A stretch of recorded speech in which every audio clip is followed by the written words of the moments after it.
Alléluia. Nous allons ouvrir notre Bible dans le livre des Actes des Apôtres, et nous allons suivre la lecture au chapitre 2 du livre des Actes des Apôtres, verset 37. Après avoir entendu ce discours, ils eurent le cœur vivement touché, ou encore le cœur piqué au vif. Ils eurent le cœur vivement touché, et ils dirent à Pierre et aux autres apôtres: « Hommes frères, que ferons-nous » Pierre leur dit: « Repentez-vous, et que chacun de vous soit baptisé au nom de Jésus-Christ pour le pardon de vos péchés, et vous recevrez le don du Saint-Esprit. Car la promesse est pour vous, pour vos enfants et pour tous ceux qui sont au loin, en aussi grand nombre que le Seigneur notre Dieu les appellera. » Et par plusieurs autres paroles, il les conjurait et les exhortait, disant: « Sauvez-vous de cette génération perverse. » Ceux qui acceptèrent sa parole furent baptisés. Pouvons en déduire que ceux qui n'acceptèrent pas sa parole ne furent pas baptisés. Ceux qui acceptèrent sa parole furent baptisés, et en ce jour-là, le nombre des disciples s'augmenta d'environ 3000 âmes. Ils persévéraient dans l'enseignement des apôtres, dans la communion fraternelle, dans la fraction du pain et dans les prières. La crainte s'emparait de chacun, et il se faisait beaucoup de prodiges et de miracles par les apôtres. Tous ceux qui croyaient étaient dans le même lieu, et ils avaient tout en commun. Ils vendaient leurs propriétés et leurs biens, et ils en partageaient le produit entre tous, selon les besoins de chacun. Ils étaient chaque jour tous ensemble assidus au temple. Ils rompaient le pain dans les maisons et prenaient leur nourriture avec joie et simplicité de cœur, louant Dieu et trouvant grâce auprès de tout le peuple. Et le Seigneur ajoutait chaque jour à l'Église ceux qui étaient sauvés.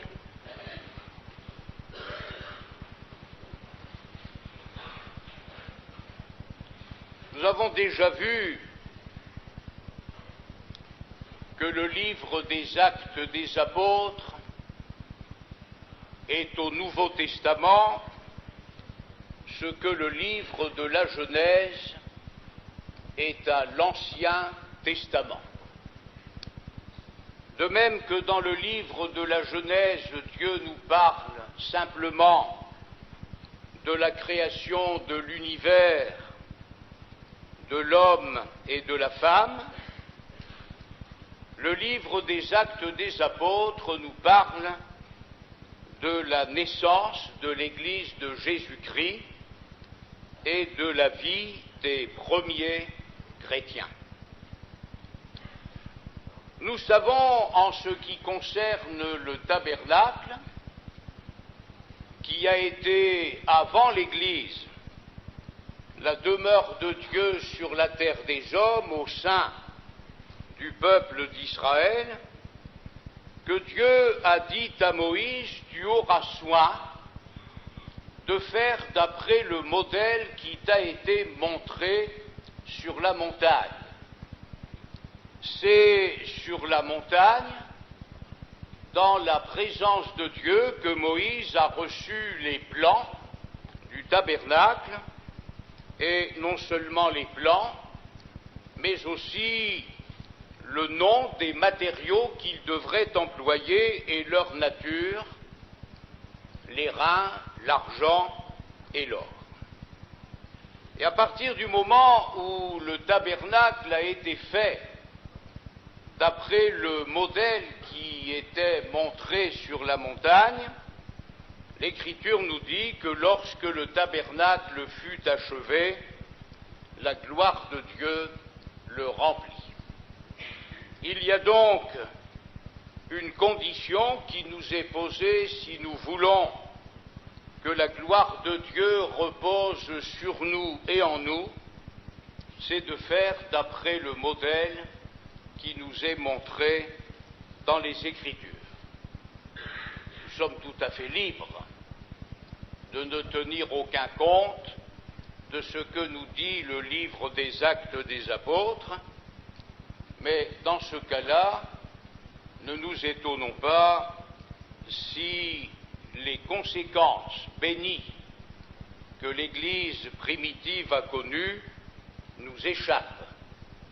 C'est dans la mesure où nous vivrons notre foi comme la première Église l'a vécu, que les miracles, les signes, les prodiges qui se sont accomplis au milieu d'elle s'accompliront au milieu de nous. Je vous invite à suivre une autre lecture dans l'Ancien Testament, livre du Lévitique, chapitre 6.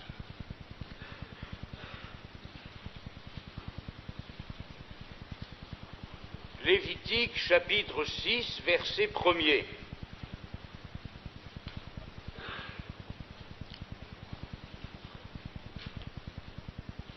Livre du Lévitique,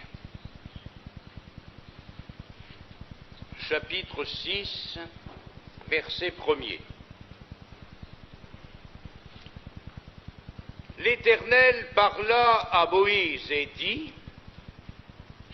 donne cet ordre à Aaron et à ses fils, et dis: voici la loi de l'Holocauste. L'Holocauste restera sur le foyer de l'autel toute la nuit jusqu'au matin, et le feu brûlera sur l'autel. Le sacrificateur revêtira sa tunique de lin et mettra des caleçons sur sa chair. Il enlèvera la cendre faite par le feu qui aura consumé l'holocauste sur l'autel, et il la déposera près de l'autel. Puis il quittera ses vêtements et en mettra d'autres, pour porter la cendre hors du camp, dans un lieu pur. Le feu brûlera sur l'autel. Il ne s'éteindra point. Chaque matin, le sacrificateur y allumera du bois, arrangera l'holocauste et brûlera la graisse des sacrifices d'action de grâce. Le feu brûlera continuellement sur l'autel, il ne s'éteindra point. Cette loi sur les sacrifices faisait partie de tout ce que les Écritures nous enseignent concernant l'Ancienne Alliance. Et la particularité que nous relevons concernant l'autel sur lequel se trouvait l'Holocauste, c'est que le feu devait brûler en permanence sur cet autel, il ne devait jamais s'éteindre. devait brûler jour et nuit, et il devait brûler chaque jour. Non pas une fois de temps en temps, quand le sacrificateur y penserait, non pas de temps en temps, à l'occasion de circonstances exceptionnelles, mais le feu devait brûler 365 jours par an, et le Seigneur précisait bien, il ne s'éteindra pas. C'était là la volonté de Dieu concernant l'autel et l'Holocauste. Nous avons, avec le texte que nous avons lu dans le livre des Actes, le secret indiqué par Dieu pour que le feu brûle continuellement sur l'autel de notre cœur. Nous appartenons au Seigneur jour et nuit. C'est de jour comme de nuit que le feu doit brûler sur l'autel de notre cœur. Nous appartenons au Seigneur 365 jours ou 366 jours par an, et c'est chaque jour de l'année que le feu doit brûler sur l'autel de notre cœur avec cette précision divine, il ne s'éteindra pas. Le secret, c'est de ranimer la flamme tous les matins, sur nos genoux, dans la présence du Seigneur, car il est bien le seul qui, par le Saint-Esprit, est en mesure de faire brûler le feu sur l'autel de notre cœur. Nous pouvons, nous, choisir d'autres moyens, mais les moyens que nous choisissons ne sont pas les plus efficaces. Les moyens efficaces sont ceux qui nous sont indiqués par le Seigneur. C'est une affaire personnelle.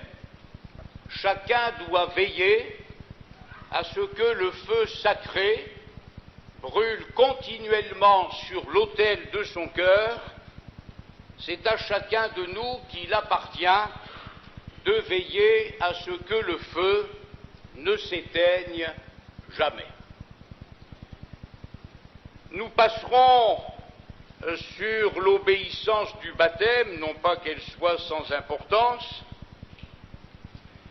C'est le premier service de baptême que mentionnent les Écritures après la bénédiction de la Pentecôte. Et l'Écriture nous dit au sujet de ceux qui ont été baptisés ce jour-là, ils persévéraient dans l'enseignement des apôtres, dans la communion fraternelle, dans la fraction du pain et dans les prières. Dès le départ, aussi étrange que cela puisse paraître, le Saint-Esprit emploie le verbe persévérer. Si ces paroles nous avaient été données après 50 ans d'existence de l'Église, nous aurions peut-être mieux compris. Mais nous dire, dès le départ, dès les premiers jours, que ces chrétiens persévéraient dans l'enseignement des apôtres, c'est nous dire ce que Dieu attend de chacun d'entre nous, et notre engagement avec Jésus doit être marqué par ce signe de la persévérance. Il ne faut pas que notre vie chrétienne, que nos bons élans soient des feux de paille. Nous sommes appelés à persévérer. Le livre de l'Apocalypse nous dit « Sois fidèle jusqu'à la mort, et je te donnerai la couronne de vie. Sois fidèle jusqu'à la mort. Il persévérait dans l'enseignement des apôtres. C'est tout simple ce que nous dit l'Écriture. Remarquons néanmoins que c'est l'enseignement des apôtres qui est mis au premier plan. Dans un premier temps, ils ont obéi à la parole des apôtres. Ceux qui acceptèrent sa parole furent baptisés. Ils ont donc obéi à la parole des apôtres et ensuite ils ont persévéré dans l'enseignement des apôtres. Suivons la lecture de quelques textes que nous connaissons bien. Néanmoins, nous avons besoin de les lire et de les relire. Dans le livre de la Genèse, au chapitre 1er, livre de la Genèse, chapitre 1er, verset 1er.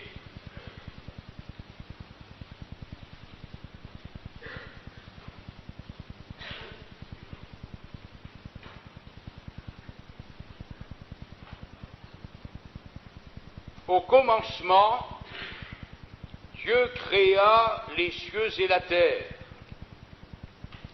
La terre était, ou la terre devint.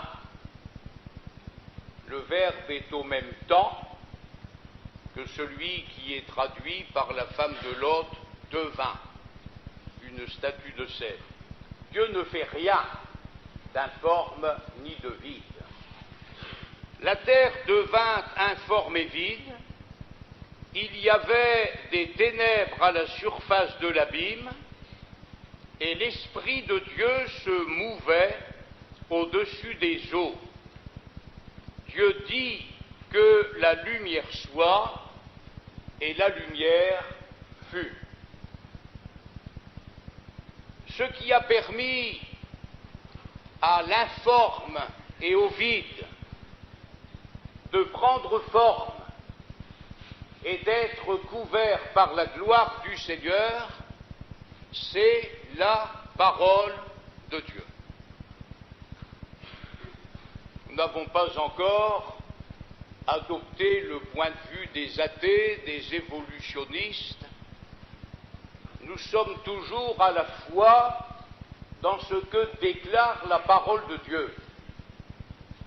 Ce qui était, ce qui devint informe et vide, a retrouvé une forme, et l'être humain, homme et femme, les créatures célestes ou terrestres, par la puissance de la parole de Dieu. Dieu dit que la lumière soit, et l'Écriture déclare « la lumière fut ». Dans l'Évangile selon Jean, au chapitre 1er, Évangile selon Jean, chapitre 1er,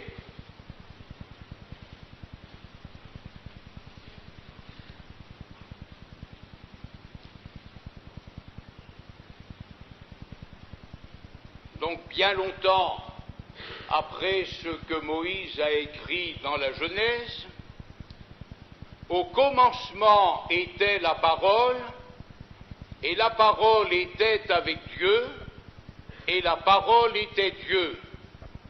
Elle était au commencement avec Dieu, toutes choses ont été faites par elle, et rien de ce qui a été fait n'a été fait sans elle.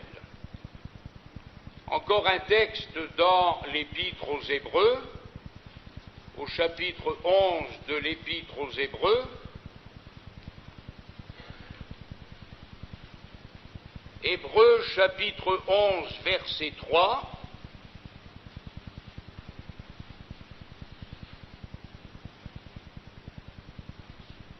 Hébreux 11 verset 3, c'est par la foi que nous reconnaissons que le monde a été formé par la parole de Dieu, en sorte que ce qu'on voit n'a pas été fait de choses visibles. L'univers a été formé par la parole de Dieu, et il ne peut en être autrement pour l'Église de Jésus-Christ. L'Écriture nous montre d'une manière très claire que c'est par la parole de Dieu, avec l'action du Saint-Esprit, que les âmes perdues passent de la mort à la vie, des ténèbres à la lumière, et de la puissance de Satan à celle de Dieu. Cessez de persévérer dans l'enseignement des apôtres, c'est signer notre arrêt de mort spirituel. Et c'est pourquoi l'Écriture nous dit qu'avant que Jésus ne vienne et qu'il fasse à nouveau toutes choses nouvelles, il faut qu'on ait vu paraître l'apostasie, c'est-à-dire l'éloignement de la parole, le rejet de la parole. Et dans un monde comme le nôtre qui a perdu tous ses repères, nous sommes bien obligés de reconnaître, si nous sommes honnêtes, que les choses vont de mal en pis. On a secoué le joug de la civilisation judéo-chrétienne pour arriver à quoi? Pour arriver à un monde qui va à la dérive, que personne ne contrôle, que plus personne ne peut contrôler. Il n'est donc pas question pour l'Église d'abandonner le terrain de la sainte parole de Dieu. Et afin que le feu sacré brûle continuellement sur l'autel de notre cœur, l'Écriture dit, il persévérait dans l'enseignement des apôtres. Et encore que ces chrétiens n'avaient pas la Bible comme nous la possédons, ils n'avaient qu'une partie de la parole. C'est vrai que la tradition orale était très forte, c'est vrai que les gens à cette époque avaient une capacité étonnante de mémoriser les textes bibliques, mais ce qui marquait leur persévérance, c'était l'enseignement des apôtres. Ils persévéraient dans l'enseignement des apôtres. Nous ne lirons jamais trop la parole de Dieu, et c'est elle qui doit tenir la première place dans notre cœur et au milieu de nous. L'Écriture ajoute, il persévérait dans la communion fraternelle. Notre rassemblement ce matin est l'expression, non pas toute l'expression, mais l'expression de notre communion fraternelle. Nous sommes heureux d'être dans la présence du Seigneur, mais heureux aussi d'être les uns avec les autres, parce que nous sommes frères et sœurs en Jésus-Christ, et la Bible nous dit que celui qui aime Dieu doit aussi aimer celui qui est né de lui. Pourrions avoir 1001 raisons pour rester à la maison. Nous ne sommes pas venus au culte entre deux gendarmes. Nous pourrions avoir 1001 raisons de négliger les rassemblements chrétiens. Mais nos rassemblements font partie de cet élément qui doit permettre au feu de brûler continuellement sur l'autel.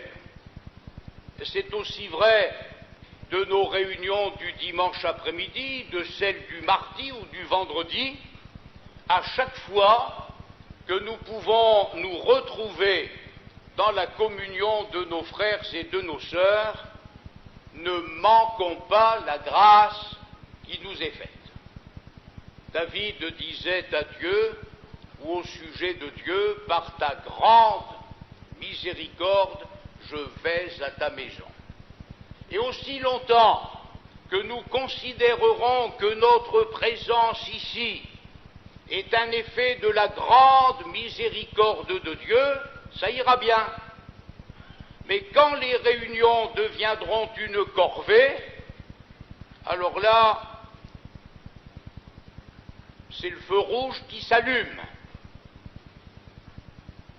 Et si nous ne rectifions pas notre attitude, nos sentiments, le feu ne tardera pas à s'éteindre. Dans l'Épître aux Hébreux, au chapitre 10,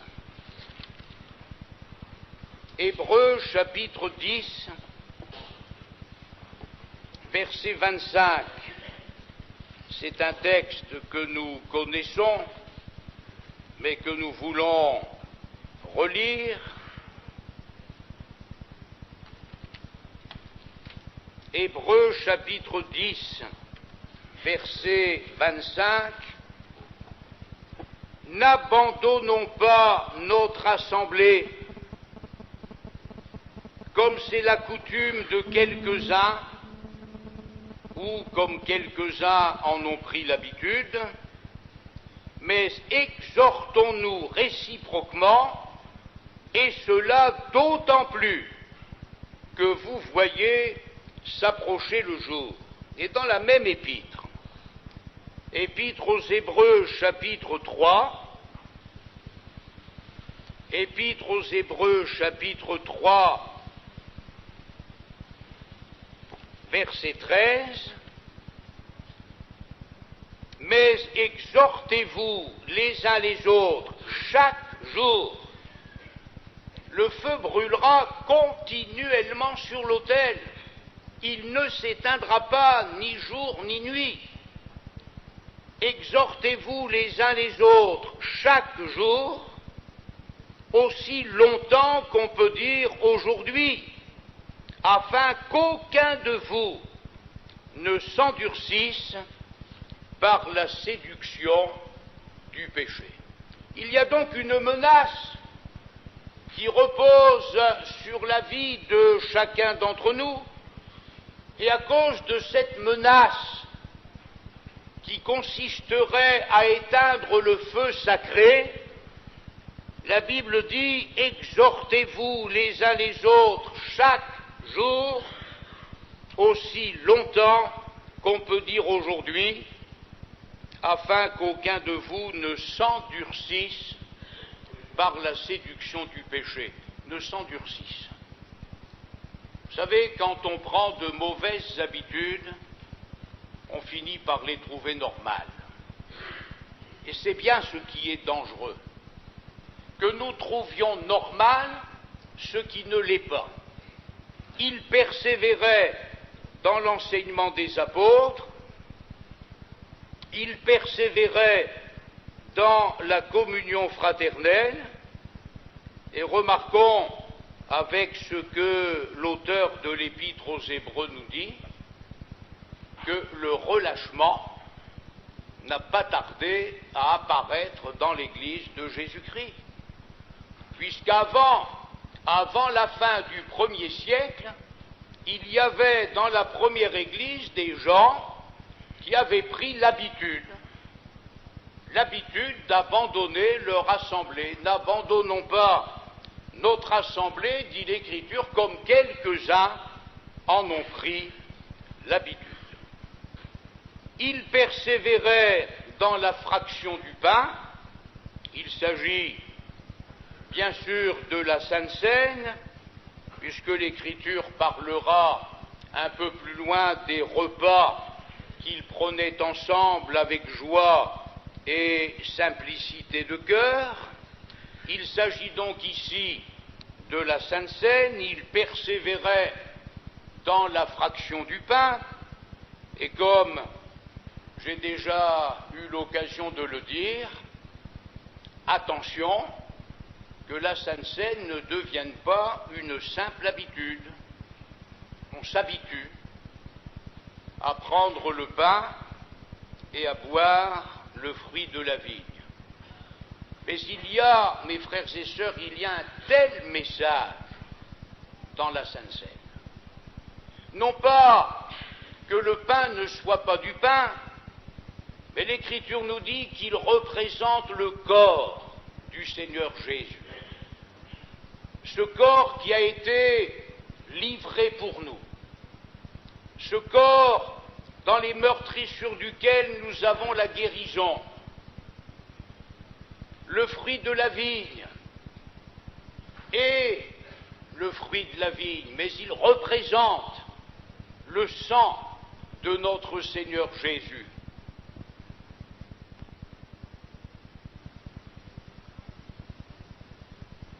Une grâce particulière sur notre cœur quand nous mangeons le pain et que nous buvons à la coupe du Seigneur. Parce qu'il y a un message. Ceci, dit Jésus quand il établit la scène, est la nouvelle alliance en mon sang. Ceci est la nouvelle alliance en mon sang. Alors gardons-nous de devenir des habitués de la Sainte Seine, mais que notre cœur soit toujours marqué par l'amour et par la grâce de Dieu quand nous mangeons le pain et buvons la coupe, et que nous ne manquions le repas du Seigneur sous aucun prétexte, sauf pour empêchement de force majeure. Évidemment, quand l'Église catholique a lancé que se priver de l'hostie, c'était commettre un péché mortel, alors elle a tenu les gens pendant un certain temps avec cette crainte du péché mortel, jusqu'au jour où la notion du péché mortel n'a plus eu d'influence sur le cœur de ceux qui prenaient l'hostie, jusqu'au jour où ils ont fini par déserter la messe pour toutes sortes d'autres raisons. Mais nous n'allons pas être fidèles à la fraction du pain de peur de commettre un péché mortel, nous allons être fidèles à la fraction du pain parce que nous aimons le Seigneur. Et la parole de Dieu nous dit que l'amour est fort comme l'horreur de la mort, que les grandes eaux ne peuvent pas l'éteindre. Et si nous sommes conduits à participer au saint repas dimanche après dimanche, que ce soit toujours avec amour et qu'au fil du temps, notre amour augmente. Et si c'est notre amour qui est à la base de notre communion avec le Seigneur et les uns avec les autres, nous pourrons tenir jusqu'à la fin. Et c'est ce qui est important, il persévérait dans l'enseignement des apôtres, et pour cette première partie du texte, il est ajouté, il persévérait dans les prières. Vous savez, la prière personnelle est un exercice de piété très important. Nous ne devrions laisser passer aucun matin sans prendre le temps d'adorer, de louer le Seigneur, de le prier. Nous devrions, par la grâce de Dieu, nous maintenir toute la journée dans un esprit de prière, et nous ne devrions jamais nous endormir avant d'avoir rencontré le Seigneur dans un temps de prière. Un frère me disait il y a bien longtemps, avant de me coucher, je me place devant le Seigneur et je dépose à ses pieds tout ce qui a pu être un fardeau pour mon âme, de telle sorte de pouvoir m'endormir sans aucun problème qui puisse peser sur mon cœur. Il persévérait dans les prières, et il persévérait aussi dans les réunions de prière. Le livre des Actes nous le montre. Chez les chrétiens de la première Église, il n'y avait pas seulement la pratique de la prière personnelle que rien ne remplacera, mais il y avait aussi la prière en commun. Quand il y avait des problèmes graves qui se produisaient dans la première Église, le refuge des chrétiens, c'était la prière. Quand Pierre et Jean ont été arrêtés, quand on les a menacés, quand on leur a interdit de parler au nom de Jésus, eh bien l'Église s'est réunie pour prier. Et c'est là où ils furent renouvelés par la visitation du Saint-Esprit. Le feu a été réanimé. Le Saint-Esprit a fait tomber les cendres. L'oxygène de Dieu a passé dans le feu, dans leur cœur, de telle sorte, nous dit l'Écriture, qu'ils annonçaient la parole de Dieu avec assurance. Le feu brûlera continuellement sur l'autel, il ne s'éteindra pas. Jésus pourrait nous dire ce matin ce qu'il a dit un jour au groupe de ses disciples. Quelques dizaines venaient de le quitter, et à ceux qui restent, Jésus dit: et vous, ne voulez-vous pas aussi vous en aller? Jésus ne les a pas retenus de force. Jésus ne s'est pas mis à genoux devant eux pour les supplier. Il leur a rendu leur liberté. Et vous, ne voulez-vous pas aussi vous en aller? Mais Pierre, qui n'avait pas du tout envie que le feu s'éteigne, dit: mais Seigneur, à quel autre irions-nous qu'à toi? Tu as les paroles de la vie éternelle. Nous sommes libres de persévérer ou non dans l'enseignement des apôtres. Nous sommes libres de persévérer ou non dans la fraction du pain. Nous sommes libres de persévérer ou non dans la communion fraternelle. Libres de persévérer ou non dans les prières. Mais si nous choisissons un autre feu que celui de l'Écriture, alors nous aurons dans notre vie des conséquences qui ne seront pas celles promises dans les Écritures. C'est pourquoi il importe que nous fassions le bon choix.